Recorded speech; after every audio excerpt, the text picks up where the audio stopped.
Chers frères, chères sœurs, chers bien-aimés, que Dieu vous bénisse tous. Une fois encore, nous sommes revenus dans sa maison pour aborder un autre sujet précieux. Le seul espoir pour le croyant chrétien. Chers révérends, que Dieu vous bénisse. Chers frères ici présents, soyez également comblés. Chers internautes, que Dieu vous bénisse richement. Sans plus tarder, nous allons nous lever pour prier.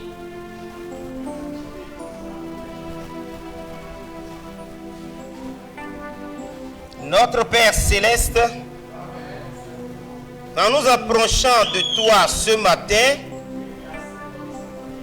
dans le nom nouveau de notre Seigneur Jésus-Christ, nous sommes très contents et nous nous approchons, sachant que nous nous approchons de ces jours sacrés. Puisses-tu nous révéler la gloire qui nous attend, afin que nous puissions consentir de grands sacrifices ici sur la terre. Éternel, notre roi, notre Dieu, par le sang versé sur la croix du calvaire, tu as accordé le salut à l'humanité. Et tu as promis revenir pour avoir les os brisés et accomplir la rédemption, afin que cela soit ainsi pour l'épouse. Car la croix n'a pas pu nous racheter. Et cela est accompli dans les rues d'Amarillo, dans les grandes avenues de Chicago, où cet accident a eu lieu le 18 décembre 1965. Ce fut le sacrifice de la véritable expiation.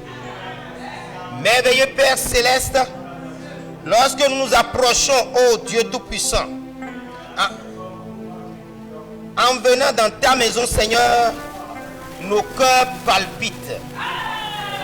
Et nous nous souvenons de toi, Seigneur, sachant réellement que les pécheurs réclameront ta miséricorde, que les rétrogrades mettront leur vie en ordre et que le Saint-Esprit puisse baptiser chacun de nous, Seigneur.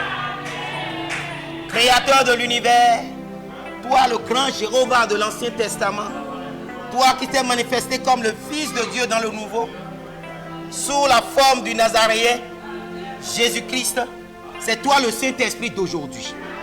Que ton nom soit exalté et béni. Pendant que nous voulons aborder ce sujet sur la venue de Christ, Père éternel, nous implorons ta présence. Nous implorons ton onction.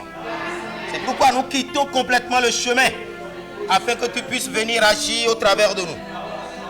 Bénis les officiels, bénis les chambres, bénis les huissiers, que le Saint-Esprit les rende vigilants et que toute ta pierre ardente puisse toucher mes lèvres et que cela puisse apporter la lumière, la clarté, puisse dissiper les ténèbres et la confusion. Oh merveilleux Père Céleste, montre-nous le mystère qui est caché dans la venue de Christ, dans sa première venue, dans sa seconde venue, dans sa troisième venue. Révèle-nous ta parole, Seigneur. Parle encore, Seigneur. Oh Dieu Tout-Puissant, pendant que nous sommes réunis ici, nous sommes venus pour être bénis. Bénis financièrement, bénis physiquement, bénis matériellement, bénis spirituellement. Viens nous combler de ta gloire, car tu as fait cette prière pour nous au début de l'année, Seigneur.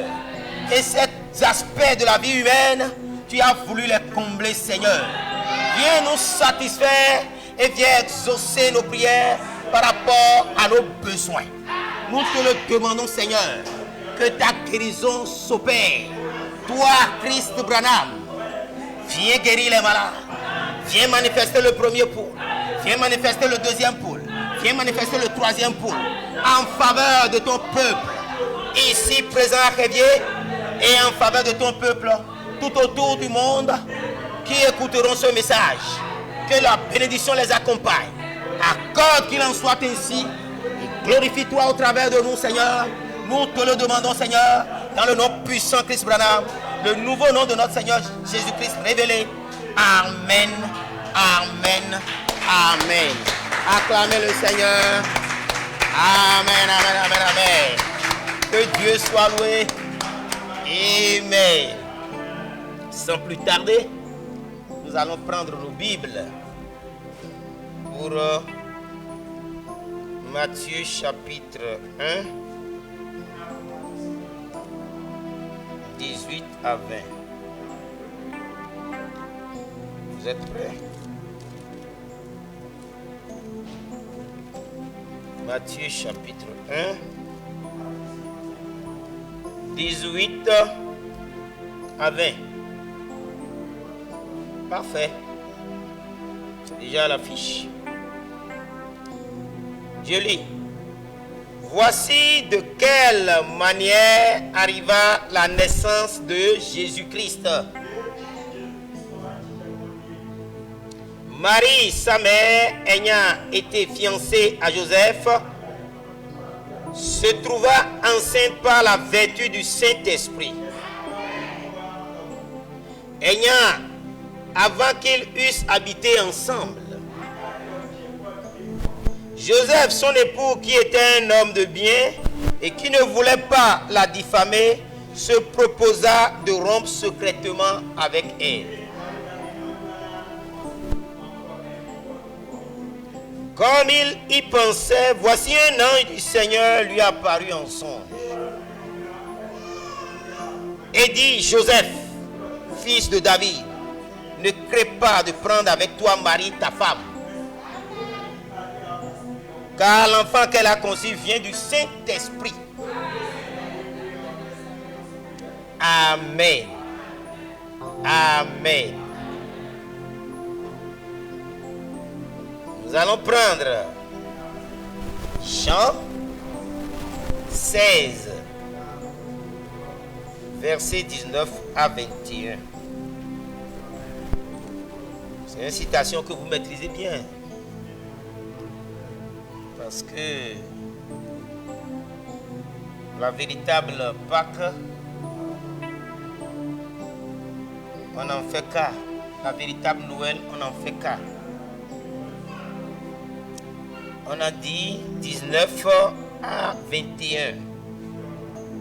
En fait, c'est le 21 qui nous intéresse. Jésus connut qu'ils voulaient l'interroger, leur dit: vous vous questionnez les uns les autres sur ce que j'ai dit.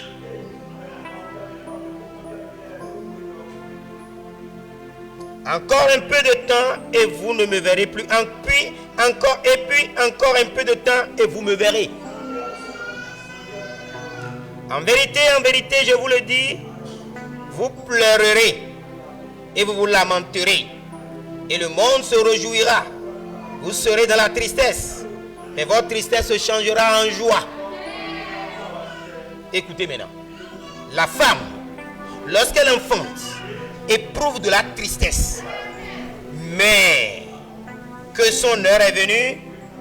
Mais lorsqu'elle a donné le jour à l'enfant, elle ne se souvient plus de la souffrance, à cause de la joie qu'elle a de ce qu'un homme est né dans le monde. Amen.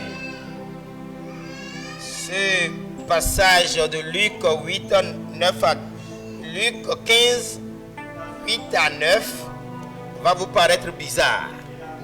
Mais le prophète a dit, ça parle également de la venue du Seigneur. Nous aurons le temps de parler de quelle venue s'agit-il là. Amen. Comme nous sommes au début, nous donnons ces versets pour que vous puissiez les lire, les citer et les méditer. Luc 15, versets 8 à 10. C'est-à-dire ou bien, Ou quelle femme, si elle a 10 drachmes et qu'elle en perd une, n'allume pas une lampe, ne balaie pas la maison et ne cherche pas avec soin jusqu'à ce qu'elle la trouve.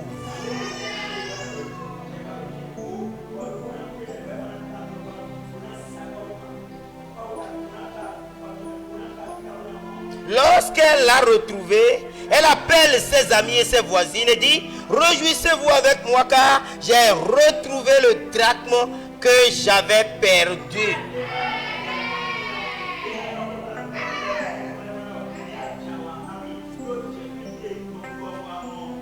Puisse le Seigneur ajouter les bénédictions à la lecture de sa parole. Veuillez vous asseoir. Chers frères et sœurs, chers internautes,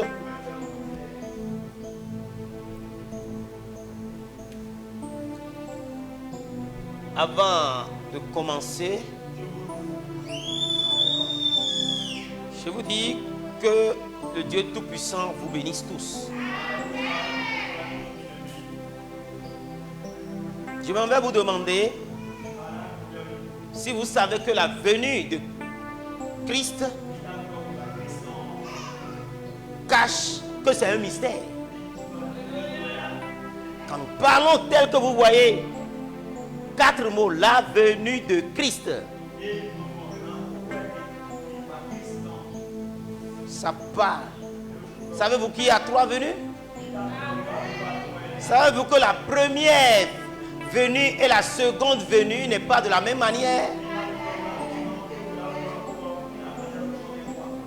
Savez-vous que cela cache la notion du Fils unique et du Fils premier-né?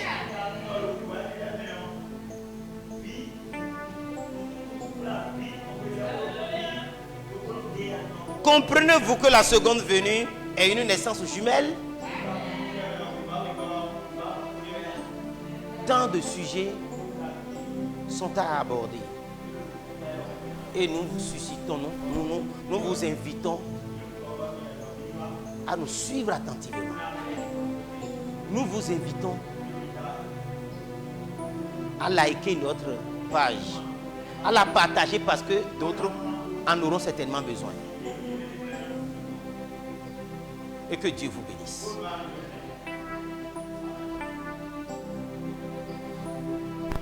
Comme nous le disons, nous sommes poussés par le Saint-Esprit à donner les résultats de la conférence de l'Afrique du Sud.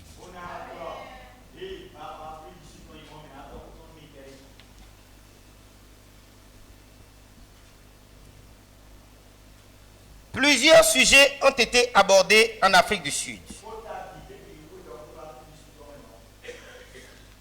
Et ces sujets qui ont été abordés, il y a eu la venue de Christ. Amen.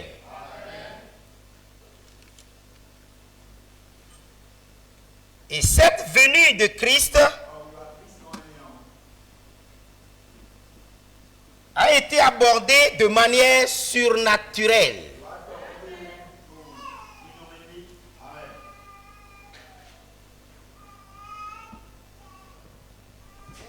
Et vous allez comprendre. Si vous voulez avoir la plénitude de Christ, vous devez avoir tous les mystères, vous devez avoir la révélation de tous les mystères de Dieu.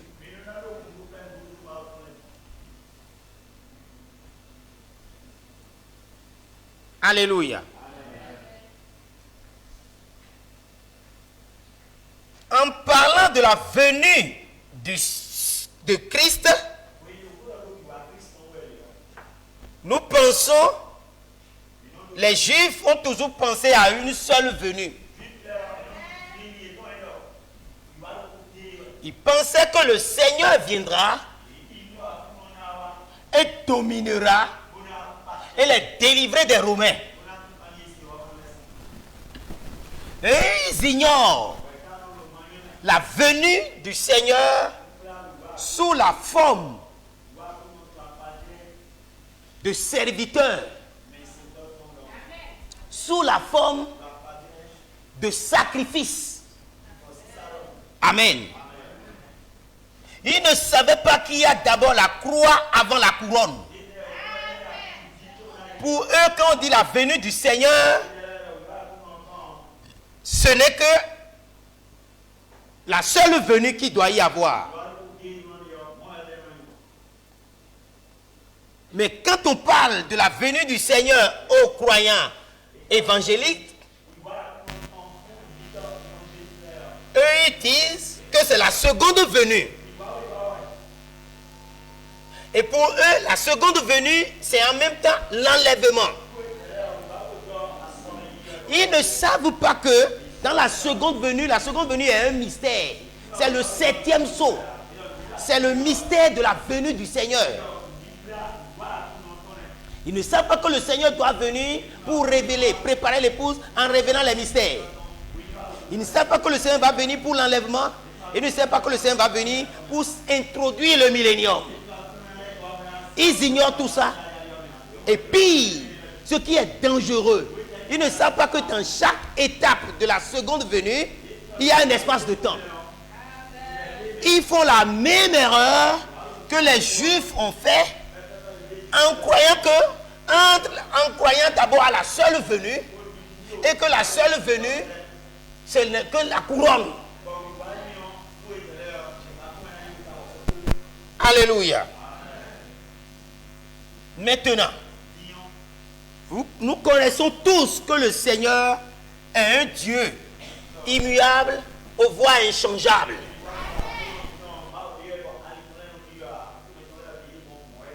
Mais pourquoi ça doit être un problème? La venue du Seigneur. Sa première manière doit être la dernière manière et la meilleure manière. Mais le mystère, c'est que quand le trésor est précieux, la combinaison pour l'ouvrir est complexe et illogique. Donc la seconde venue est un mystère et Dieu veut le cacher proprement. Et ce n'est que l'épouse qui aura la révélation. Parce qu'il y a des choses, quand Dieu fait, il ne le fait pas de la même manière. S'il veut le répéter, il change son programme. J'ai voulu répéter ça. Parce que c'est la base même du message que vous voyez, dont vous voyez le titre au tableau. Ah, venue du Seigneur, on le sait. Mais qu'est-ce que tu veux nous dire?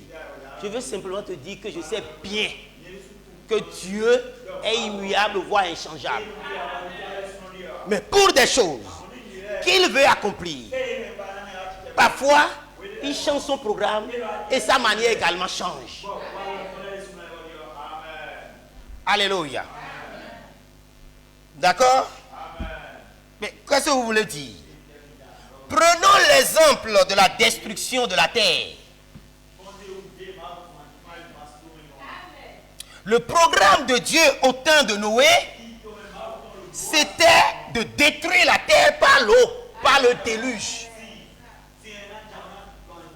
Dieu a détruit le monde par l'eau et au temps de la fin, c'est-à-dire à la prochaine fois, Dieu a promis détruire par le feu.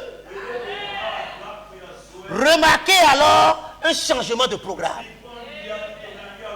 Maintenant remarquez, si nous allons au temps de Moïse, quand il a rencontré le Seigneur dans un buisson ardent, et Dieu lui a parlé, Dieu lui a donné deux signes. Le signe de la main qu'il a mis dans son sein, qui est devenu lépreux, et après il a remis, il est sorti, s'est purifié. C'en est un signe. Un second signe, c'était qu'il va jeter le bâton par terre, et ce bâton sera transformé en serpent. Mais qu'est-ce qui s'est passé? Des imitateurs sont venus et ils ont imité. Mais Dieu a dit, au temps de la fin, la même chose se passera. Le même Dieu immuable, aux voix inchangeables, dit la même chose se passera. Mais remarquez ce que la nuance, parce que Paul l'a dit, maintenant remarquez la nuance que Branham a apportée à cela. Il a dit, si les hommes et les femmes pouvaient seulement penser comme ça ce soir, que la parole du Seigneur est la vérité. Je suis en train de lire Persévérant, prêché à Dallas, Texas, le jeudi 5 mars 1964. Amen. Donc, dans ce passage, paragraphe 39, vous verrez ce que Branham a dit pour montrer toujours un changement de programme, un changement de manière. Amen. Parce que c'est justement là où ça soit vraiment la venue de Christ. C'est pour ça que les gens n'arrivent pas à percevoir. Est-ce que la sœur Claire me suit? C'est là où les gens n'arrivent pas à percevoir exactement comment la venue du Seigneur nous a échappé. Et ce que nous voulons dire maintenant permettra aux uns et aux autres d'avoir une clarté sur le mystère de la venue de Christ. Amen. Dites Amen. Amen. Que Dieu vous bénisse. Amen. Mon frère, ma soeur, il dit ici, vous devez savoir que la parole du Seigneur est la vérité. Toute l'éternité dépend de la parole de Dieu. Qui es-tu pour ne pas dire Amen à la parole? Alléluia. Qui es-tu pour ne pas dire Amen à la parole? Toute la parole, toute l'éternité dépend de la parole. Pas une seule parole, a dit Jésus, ne passera. Les cieux et la terre passeront, mais elles non.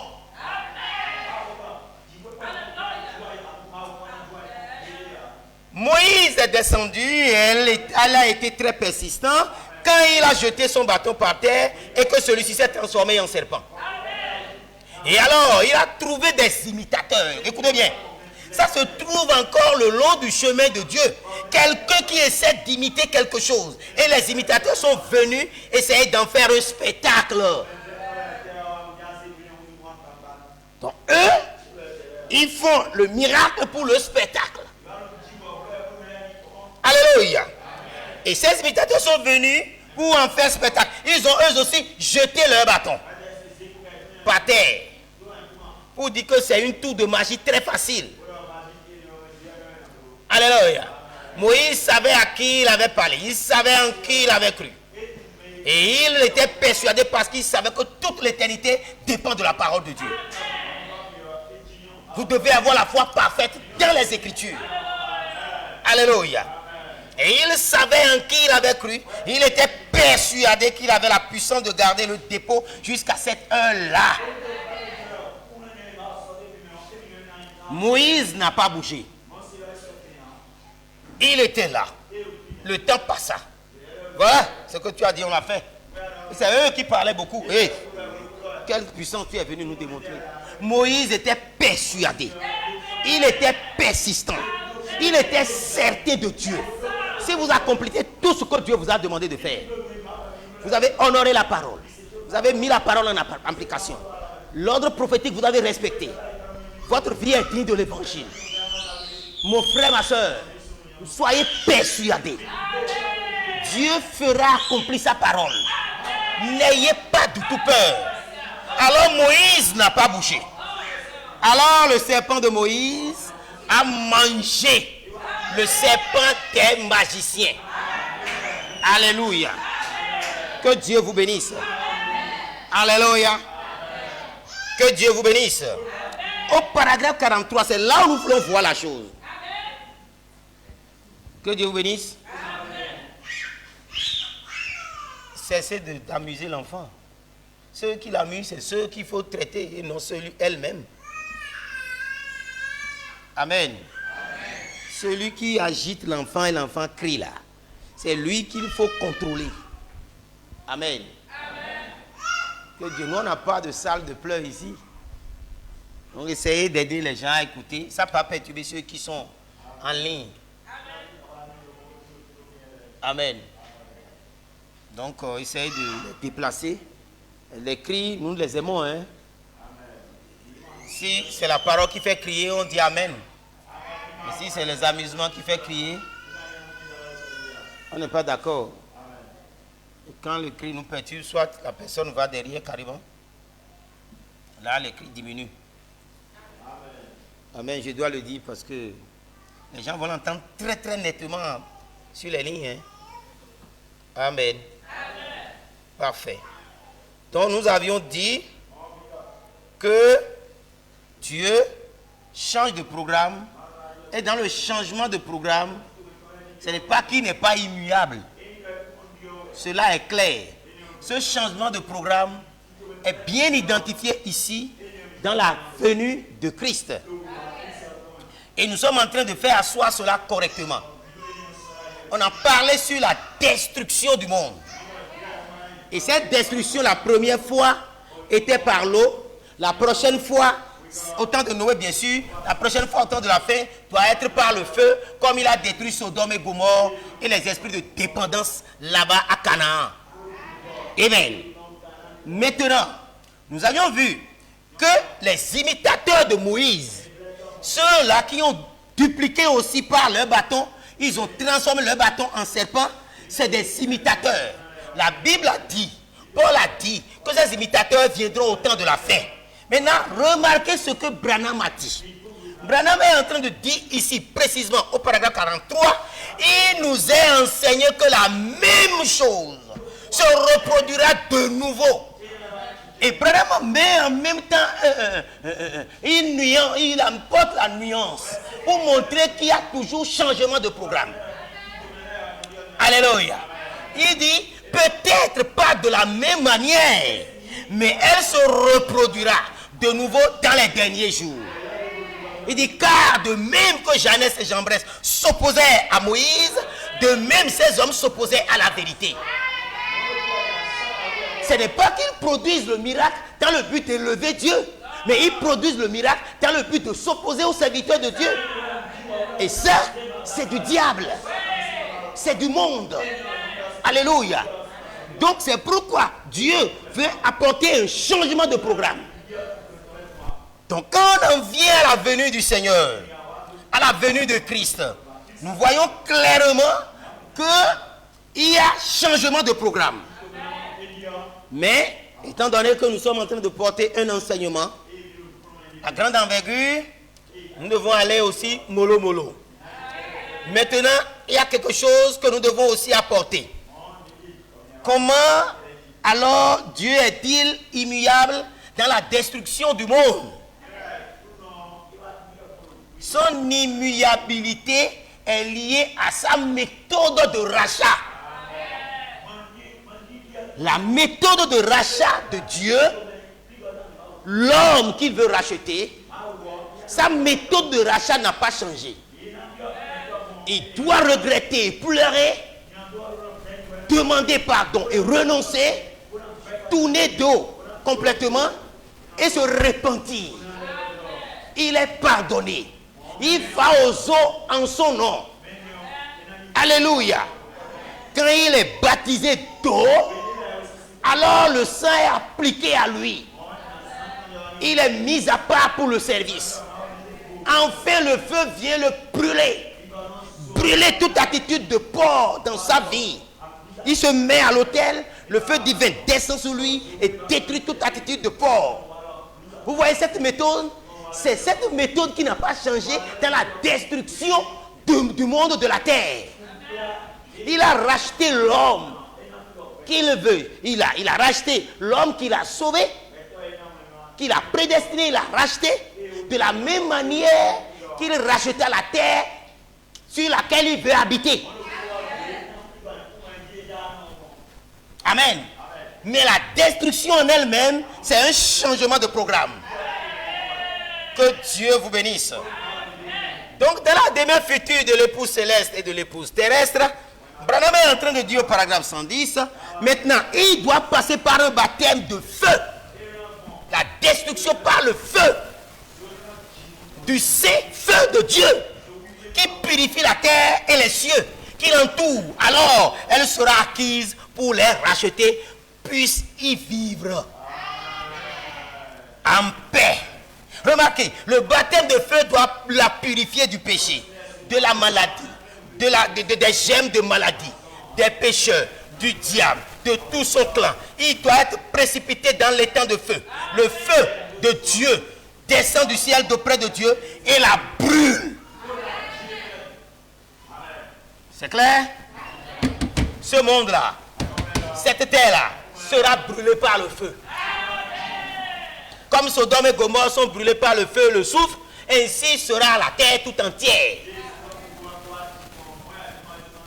Amen.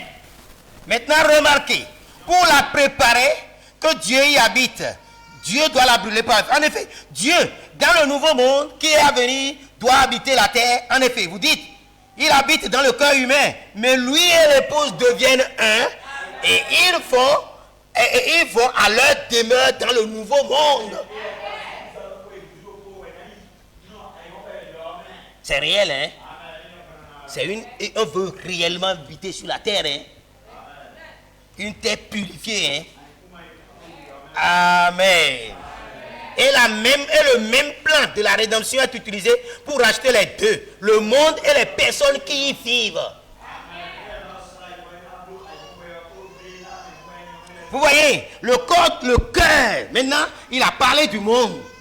Maintenant, on veut parler du cœur. Vous voyez, là, Dieu est immuable. Dans sa manière de racheter le prédestiné, dans sa manière de racheter la terre sur laquelle le racheté doit habiter. Mais sa manière a changé, son programme a changé en termes de destruction. Je ne sais pas si vous me percevez très bien. Je ne sais pas si vous me suivez. Alléluia. Si cela est bien compris, on va démarrer sur la première venue, sur la seconde venue, et c'est là où on va encore s'asseoir parce que là, il est question de jumeaux et non d'une naissance unique.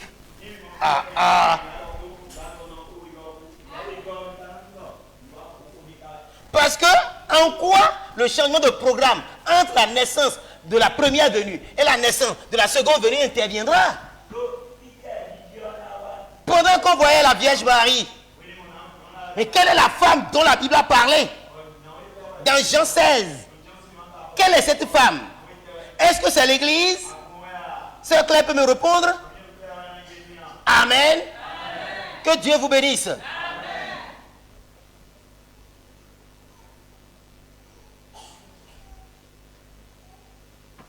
Alléluia. Que Dieu vous bénisse. Je prie ici, je continue la lecture. Il dit ici,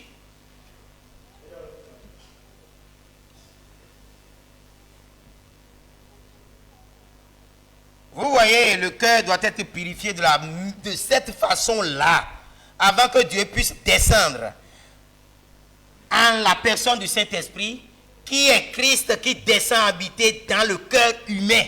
Il doit d'abord être repenti. Il doit avoir été baptisé d'eau en son nom pour montrer à qui il appartient ensuite. Il doit être purifié par le sang de Jésus. Alors le Saint-Feu, le Saint-Esprit de Dieu descend, brûler tout le désir du péché, toute la nature du monde sera brûlée.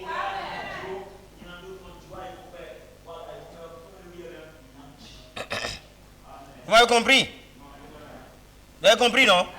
Paragraphe 199, demeure future de l'épouse céleste et de l'épouse terrestre. Il dit, vous voyez, le monde a maintenant presque 6000 ans. Vous voyez? Et tous les 2000 ans, il continue une destruction. Les 2 premiers 1000 ans, le déluge est arrivé. Il a baptisé avec quoi? Avec de l'eau. Il a baptisé avec de l'eau. Donc le monde a été détruit avec de l'eau. Même là où vous tenez, là où je suis, tout était, le monde entier était complètement inondé au point où la terre a basculé. Amen.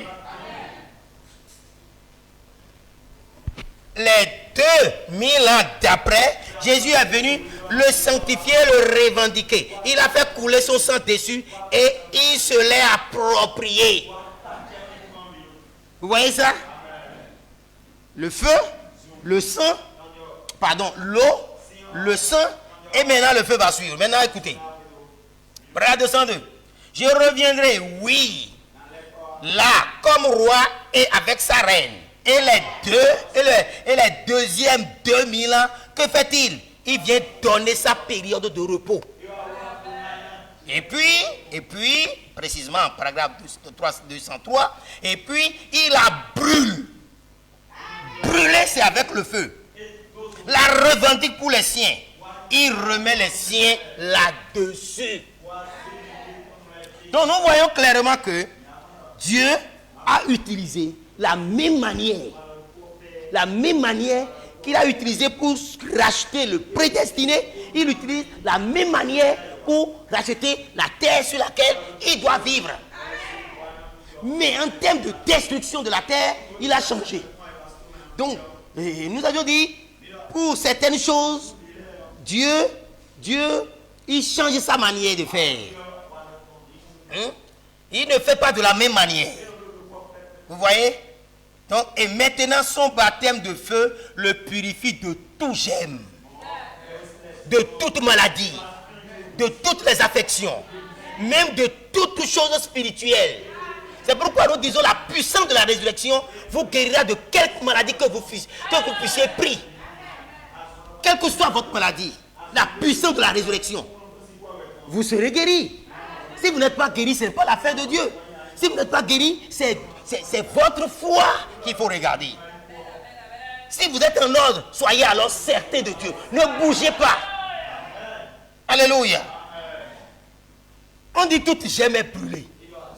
Toute affection est détruite. Toute maladie est anéantie. Par le feu divin, le Saint-Esprit. Si tu l'as en toi, ça brûle tout. Ça neutralise tout. Et ça laisse la vie de Dieu en toi. Alléluia. Amen. Pour la préparer à être habitée par Dieu, dans ce tâche glorieux à venir, la nouvelle terre. Vous voyez, il la rachète de la même manière qu'il rachète son peuple. Il rachète la terre de la même manière. Mais son programme a changé dans la manière dont il a détruit la terre. Sa manière a changé dans la manière où les imitateurs vont imiter aujourd'hui les vrais hommes de Dieu. Vont imiter Branham, vont imiter Thomas. Alléluia. Alléluia. Alors nous prêchons la même chose. Nous prêchons la même chose. Mais quand on en vient à étaler les choses, vous vous rendez compte que vous êtes dans l'erreur. Parce que vous n'êtes qu'un imitateur. Amen. Alléluia. Il rachète la terre de la même manière qu'il rachète son peuple. Il fait tout exactement pareil. Son plan de la rédemption, en effet, il est le Dieu immuable, toujours pareil dans ses plans. Mais dans son programme à lui, ça change.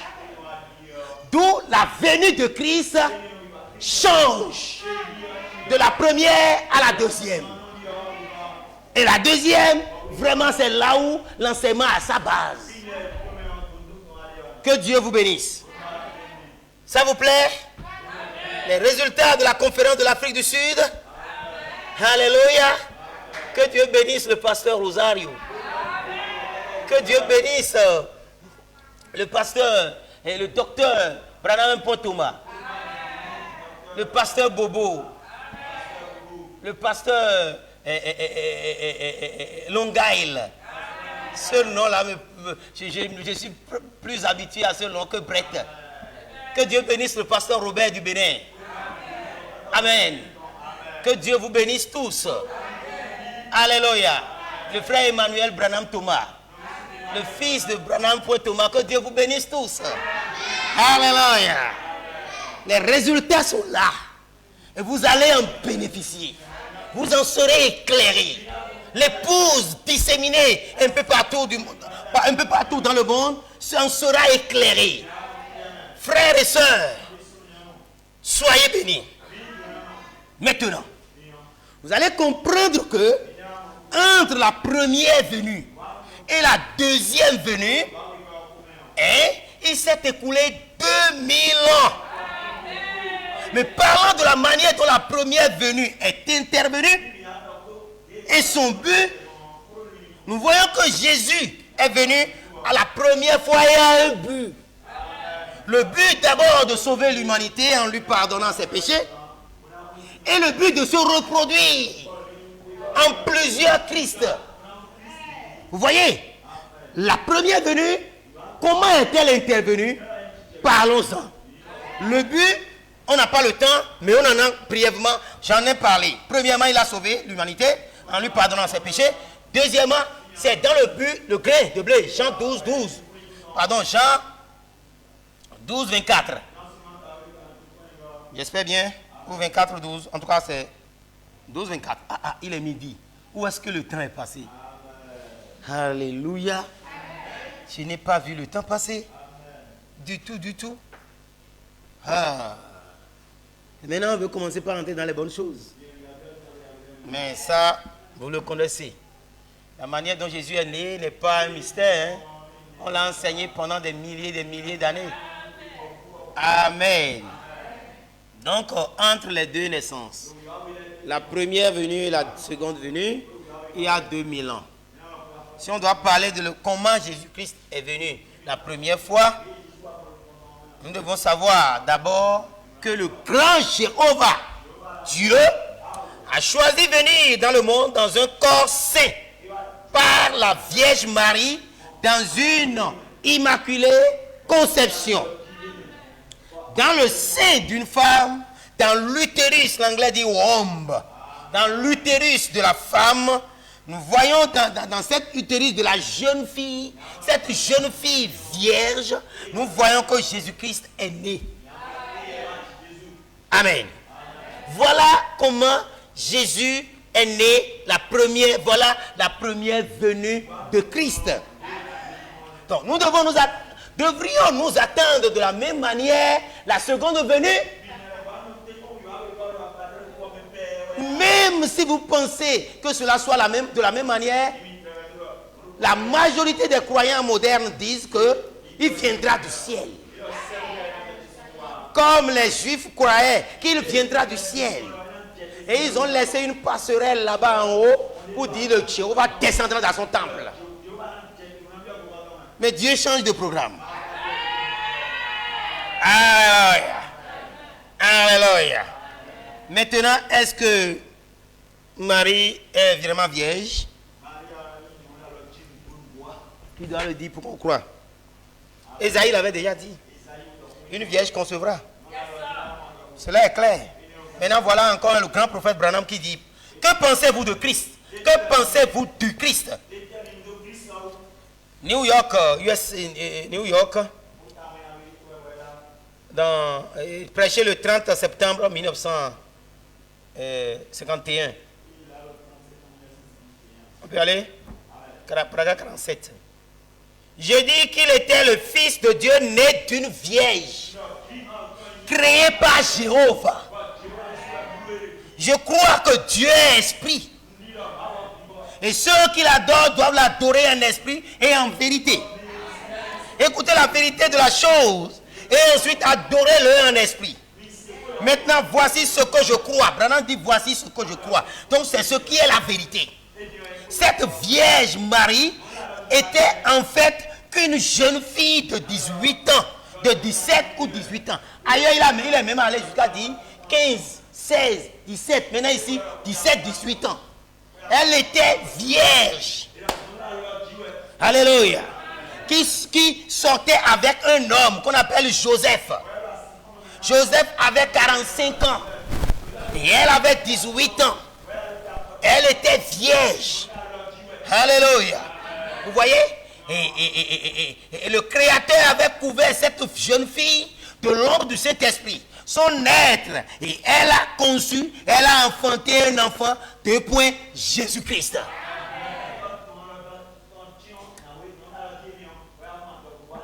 Nous savons que le bébé, la cellule de sang, vient du sexe mâle, mais la femelle n'a rien à voir avec cela. Elle n'est qu'un incubateur. Marie n'est qu'une incubatrice parce que elle a seulement couvert l'œuf. Dieu est venu avec son eau et avec son sang. La cellule de sang, c'est l'hémoglobine qui vient de l'homme. Mais il n'a pas connu l'homme. Et elle était vierge. C'est immaculée conception. Dès lors, il est venu avec son eau et avec son sang. Jésus n'a pas un sang juif. Jésus n'a pas un sang des gentils. Jésus est divin. C'est le sang de Dieu, le sang pur, qui peut vraiment nous délivrer, nous sauver du péché et du péché originel. C'est ça, mon frère. Cela est clair. Donc, c'est une grâce. Pourquoi est-il venu? Pourquoi doit-il venir avec un sang pur? Et pourquoi cela à la première venue? Sera-t-il la même chose à la seconde venue? Branham dit qu'on n'en a plus besoin à la seconde venue. Il dit qu'on n'en a plus besoin à la seconde venue. On n'a plus besoin d'une naissance virginale à la seconde venue. Et d'ailleurs, la naissance virginale est à moitié mystérieuse que la naissance naturelle. Parce que dans la décharge des semences de l'homme, quand l'homme émet sa semence, c'est-à-dire les spermes, ça contient des millions de spermatozoïdes. C'est 1 sur 1 million. 1 million de semences spermatozoïdes sont émises et ce n'est qu'un seul qui vient. Tu es un combattant, frère. Tu es un vaillant héros, sœur. Avant que toi seul tu ne viennes, tu as dû lutter parmi 1 million de semences. Et Dieu t'a dégagé, prédestiné. Et dans le monde entier, toi tu crois à ce message. Tu es béni. Alléluia. Alléluia. Je suis béni. Amen, amen, amen, amen, amen, amen. Hein? On ne peut pas si bien commencer. Papa s'est marié dans leur union intime. L'œuf, l'ovule, 1 million de semences est venu vers lui. Dans le sein de la femme. Et tu as lutté jusqu'à être vainqueur. Mais pourquoi tu t'arrêtes une fois sur la terre? Cours encore davantage. Va vers Christ. Accepte la parole pour entrer dans le royaume. Alléluia. Amen. Amen. Pouviez-vous me donner quelque temps pour que je puisse quand même boucler cette première venue?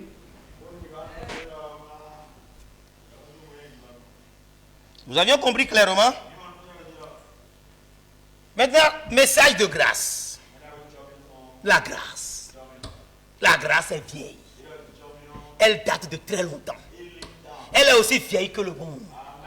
Parce que la grâce a été manifestée pour la première fois à la race humaine dès le commencement de la race humaine. Lorsque le commencement de la race humaine a été créé dans le jardin et qu'ensuite, ce matin ténébreux, là, quand cette petite dame a traversé la ligne de démarcation et est allée à l'encontre des commandements de Dieu et a séduit son mari. Oh, c'est mauvais. Il a séduit son mari pour qu'il fasse la même chose. La loi fut alors brisée. La loi doit être assortie d'une sanction. Sinon, ce n'est pas une loi. Le jour où tu en mangeras, ce jour-là, tu mourras. Ils ont mangé le fruit défendu. Le serpent a donné le fruit défendu à Ève. Branham a donné la révélation de ce fruit. Ce n'est pas de la fraise. Ce n'est pas de l'abricot. Mais ce fruit, c'est l'adultère du serpent avec la femme d'Adam. Et il a souillé le sang. Et ce sang souillé, il a séduit son mari Adam, qui est rentré encore dedans. Mais Branham a dit, même si Dieu tuait Ève, il ne pourra pas payer le prix. Son sang est souillé. Alléluia. Il s'est lié avec un animal. L'animal le plus proche de l'homme. Qu'est-ce qu'il a fait? Souvenez-vous de la première. Souvenez-vous que le premier trône de jugement était sur la terre, c'était dans le jardin d'Éden. Le dernier trône de jugement, le trône blanc, sera sur la terre. À la fin des temps. Le trône blanc, le trône de jugement, c'est sur la terre. Mais quand Jéhovah est descendu, je m'imagine qu'aucune étoile n'a brillé parce que le péché est venu. Il faisait très obscur dans ce petit jardin autrefois, éclairé. Ta vie est éclairée. Demeure sous la parole. Demeure dans la parole. Ne quitte pas le message. C'est ta patrie. Et c'est là où tu es béni. Tu t'éloignes d'Israël, tu n'es pas béni. Israël, c'est le message. Le messager du messager de ton temps. Et voilà, le péché a amené, le péché, on dit, parce que le péché avait éclipsé la lumière et l'avait éloigné d'eux. Et ce qui ne va pas dans l'église aujourd'hui, c'est ça. C'est ce qui ne va pas dans les gens aujourd'hui. Le péché a éclipsé la lumière de Dieu. C'est-à-dire, éclipse là, ça veut dire que c'est venu se superposer dans son orbite au point où ça crée l'ombrage. Ça crée l'ombrage, comme on a dit. À l'est ici, là où il y a la porte, il y a un grand temple qui crée l'ombrage sur les habitants, Seigneur. Délivre-les, Père de gloire. Délivre-les, Père de gloire. Dans le nom puissant de Christ Branham, nous te bénissons. Libère-les de ces pouvoirs, de cette domination territoriale. Et libère tes enfants. Au nom puissant de Christ Branham. Révèle-toi au monde, Père Branham. Révèle-toi aux habitants de Révier, Seigneur Branham. Accorde cela, Seigneur. Amen. Amen, amen, amen, amen. Il dit c'est ça. C'est ça. Ça a éclipsé la lumière de Dieu vivant pour montrer que Christ est encore le même hier, aujourd'hui, éternellement. Le péché a empêché cela. Et qu'il vit pour sauver au plus grand haut degré et pour guérir les malades les plus vils. Quel malade tu es? Un malade riche ou un malade pauvre? Un malade vil ou un malade rempli de péché? Je te dis, il est là pour te guérir. C'est ça la grâce. C'est pour ça que Jésus est venu. Prends-y en ce qui concerne la guérison, Jésus l'a déjà fait. Pas un homme. Pas un ange, même pas Dieu. Jésus l'a déjà fait. Votre guérison est déjà accomplie par Jésus. Alléluia. C'est la vérité. Le salut est accompli par Jésus. C'est pourquoi nous prêchons le salut dans le nom de Jésus-Christ. Dans l'acte là-bas dit, aucun autre nom n'a été donné aux hommes par lequel ils seront sauvés si c'est le nom de Jésus. Mais quant à la rédemption, c'est dans le nom puissant de Christ Branham. Alléluia. Le baptême doit se faire toujours au nom de Jésus-Christ. C'est une œuvre morte. C'est une œuvre morte. Alléluia. Mais le baptême du Saint-Esprit, c'est au nom puissant de Christ Branham. Ça, c'est une déclaration forte. Ça va susciter beaucoup de remous. Mais c'est la vérité. Tout ces tapages, baptême au nom de Branham, baptême au nom de Branham, c'est des œuvres mortes. C'est une œuvre morte. Mais le baptême qui se fait dans le nom Branham, c'est le baptême du Saint-Esprit. La plénitude de Dieu en vue de la puissance dynamique. Cela est clair. Alléluia. Amen. Que Dieu soit loué. Amen. Paragraphe 72. Message de grâce. Oh. que c'est terrible ce matin-là. Les ténèbres recouvraient le jardin. Quoi? Ils sont rentrés dans la doctrine de sexe. Et cette doctrine de sexe les a amenés dans les ténèbres. Et ce beau matin, c'était épouvantable. Je peux m'imaginer le brouillard comme une toile noire. Je m'imagine qu'aucune feuille ne bougeait, aucun vent ne soufflait. C'était ténébreux et épouvantable parce que le péché a éclipsé la lumière. N'acceptez pas le péché dans votre vie. Nous avions prié avant de commencer. Haïssez. Ayez de l'indignation pour le péché. Dénoncez le péché. Renoncez le péché. Ayez le sel et l'amour pour les âmes. Marchez dans l'autorité du Fils de Dieu. Soyez passionnés de la prière. Et persévérez dans les épreuves. L'ennemi ne pourra pas. L'adoption se manifestera. Chers frères et sœurs, on a un grand défi. On a une grande connaissance des Écritures. La sagesse en nous nous permettra de manifester la puissance qui est là-dedans. C'est pourquoi nous prions aux heures de prière, dans cette chaîne de prière, pour le ministère de la véritable pluie de l'arrière-saison. C'est ténébreux et épouvantable. Même les feuilles ne peuvent plus bouger. Voilà Jéhovah qui descend là, comme un grondement de tonnerre, parcourant le jardin disant, Adam, où es-tu? Adam, où es-tu? C'est là, à ce moment-là, que Adam s'est rendu compte qu'il était nu et qu'il avait péché devant Dieu. Et il s'était caché. Il avait essayé de se faire une religion. Mais ça n'a pas marché. Il a pris des feuilles pour se couvrir. Ça n'a pas marché. Dieu tua des anneaux. Des agneaux. Des agneaux. Prit la peau et montra qu'il fallait quelque chose pour couvrir le péché. Aucune confession, c'est là où j'en finis. Je veux m'arrêter. Pas m'arrêter, c'est là où je vais finir avec l'enseignement de la grâce. On peut ne pas parler de ça. Hein. On peut ne pas parler de ça. On va parler de la venue de Christ, non? La première venue là, on fait un petit rappel sur pourquoi Jésus est venu. Pourquoi il doit avoir un sang immaculé. Pourquoi il doit être né par et pas une conception immaculée au travers d'une jeune fille vierge. Il me suit là. Amen. Vous voyez, se joindre à une église ne couvre jamais le péché. Aucune confession faite les yeux secs ne couvrira le péché. Il ne suffit pas de raconter ce qu'on a fait de mal. Mais il faut d'abord regretter. Amen. Il faut regretter amèrement.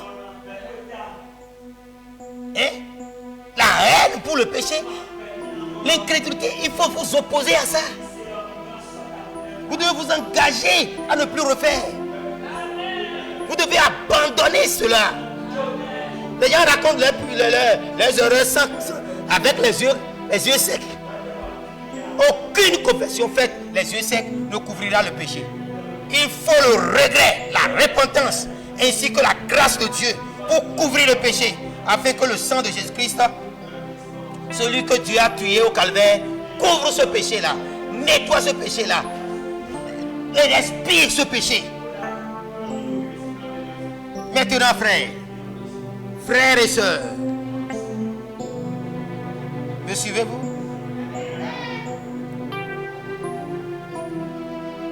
Nous avons vu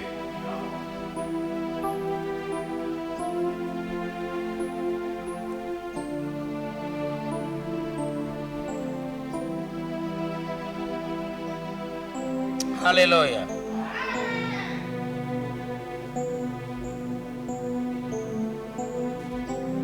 Je vais finir par ici.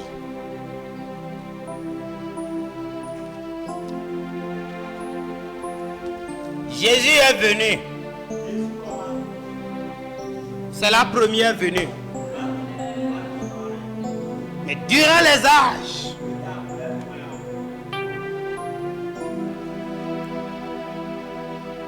comment il s'est révélé? Vous serez un peu étonné. Mais pas pour autant.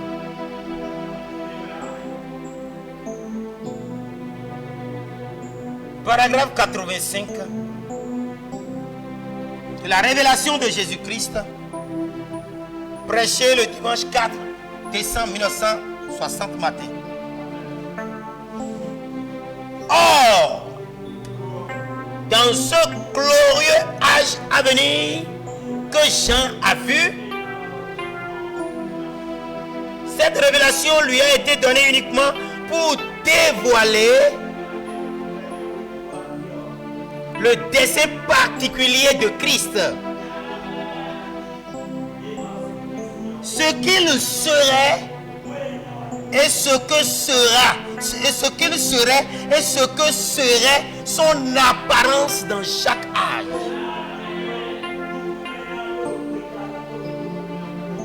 Jéhovah, dans un corps saint, né d'une vierge, étant le Fils unique, selon Jean 3,16, prend l'apparence de Paul. Paul était Jésus. Il prend l'apparence d'Irénée. Au second âge, Jésus c'est Irénée. C'est son plan particulier qu'il a dévoilé à Jean. Il prend l'apparence de Saint-Martin. Parce que l'apparence que Jésus prendra, lui qui était la première venue, nous le voyons maintenant se reflétant au travers des étoiles, au travers de ces stars, au travers de ces hommes de Dieu qui apportent la lumière dans le monde. Donc Jésus prenait l'apparence de Paul. Qui voyait Paul voyait Jésus. Qui voyait Irénée voyait Jésus. Qui voyait Martin voyait Jésus. Qui voyait Colomban Luther voyait Jésus. Sous une autre apparence. Jésus changea d'apparence. Mais quelle doit être sa dernière apparence? Parce que ces apparences ne sont que des masques. Alléluia. Alléluia. Parce que le visage même de Jésus, l'éternel, ce visage-là, ce n'est pas celui du Galiléen. C'est celui de la seconde venue. Alléluia. Donc on a vu que tous les... On dit, je relis, il dit. Oh, dans cet âge glorieux qui vient, et que Jean a vu, cette révélation lui a été donnée uniquement pour dévoiler le dessein particulier de Christ. Ce qu'il serait et ce qu'elle serait, son apparence dans chaque âge. Il y a combien d'âges? Il y a combien d'âges? Il y a 8 âges pour le spirituel. Parce que le 8e est compté du nombre des 7. Nous sommes d'accord. C'est le 7, c'est la pyramide des âges qui révèle le 8e. Mais le 8e est contenu dans le 7e chandelier. Alléluia. Donc nous voyons que Dieu est parfait en 7. Le 8 c'est le recommencement à nouveau. Donc nous voyons clairement que s'il doit prendre chaque apparence dans chaque âge, donc quand on voyait Paul, c'était Jésus qu'on voyait. Irénée, Jésus qu'on voyait. Saint-Martin, Colomban, c'est Jésus qu'on voyait. Martin Luther, c'est Jésus qu'on voyait. Wesley, c'est Jésus qu'on voyait. Maintenant, dans la brochure qui est sur Melchisédek, Branham a dit, dans les derniers jours, il enlèvera son masque pour se révéler au monde. Alléluia.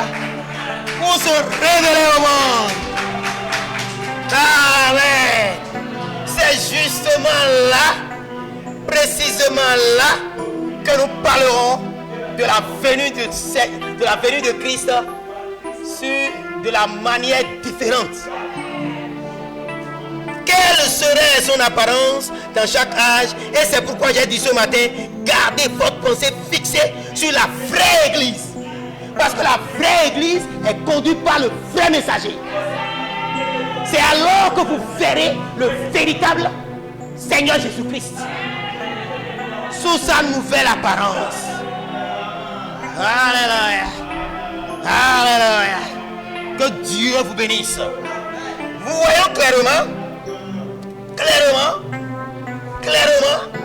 que Jésus est devenu nuée de gloire en partant. Et quand il vient, il a pris le corps de Paul, le corps d'Irénée, le corps de Saint-Martin, le corps de Colomban, le corps de Martin Luther, le corps de Wesley et finalement le corps de Branham. Là, tout le monde est d'accord. N'est-ce pas? Ça nous ouvre la porte sur la venue de Christ, la deuxième. Et la manière différente. Qui donnera jumeau?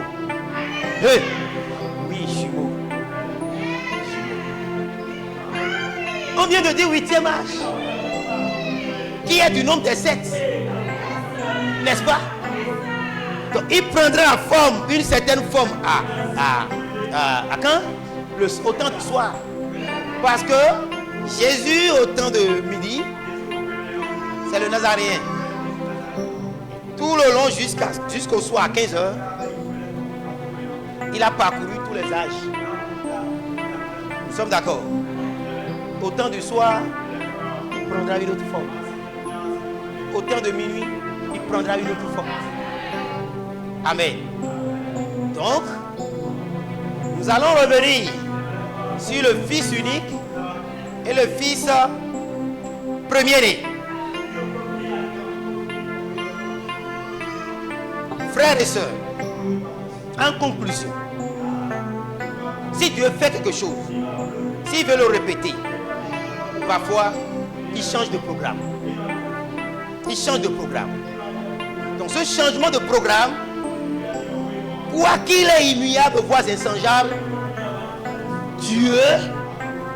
Dieu, on a vu que si nous prenons l'exemple de la destruction de la terre, il a détruit par l'eau premièrement, deuxièmement, il a détruit par le feu.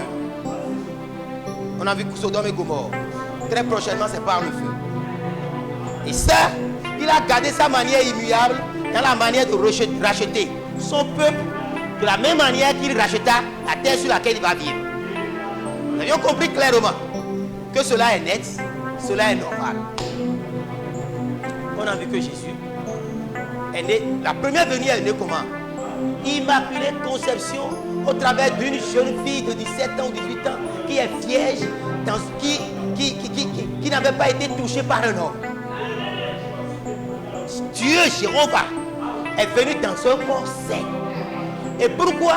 Parce que Adam et Ève ont souillé leur sang. En allant se lier avec un serpent, ouin du diable. Le serpent était un gamme comme l'homme. Quand il n'était pas encore maudit, paralysé, il avait une place de l'âme, mais il n'avait pas d'âme. Et c'est là où Satan est venu résider et a commencé par faire la cour à la femme d'Adam. Et a connu, et lui a donné un enfant sauvage qu'on appelle Caïn. C'était le diable. Avec son toute son intention, tout ce qu'il faisait était souillé. Le sang même était souillé. Ce mélange d'union intime entre l'homme et l'animal est souillé. Il fallait un sang.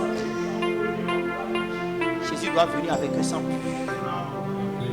Et quand il est venu, il a traversé les âges et a pris l'apparence de Paul, d'Irénée, Saint-Martin, Colomban, Martin Luther, Wesley et enfin Branham.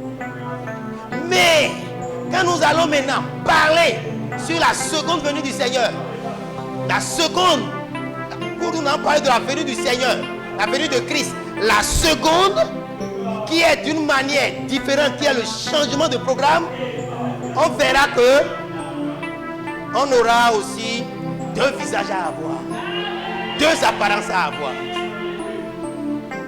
Soyez attentifs et suivez-nous très bien. Aimez, abonnez-vous, likez la page, partagez parce que d'autres en ont besoin. Même si ça ne vous intéresse pas pour le moment, partagez. D'autres entendront et viendront te faire des témoignages. Et soyez bénis et guéris. Soyez comblés dans vos aspirations. Dans le nom nouveau de notre Seigneur Jésus-Christ, Chris Branham. Que Dieu vous bénisse tous.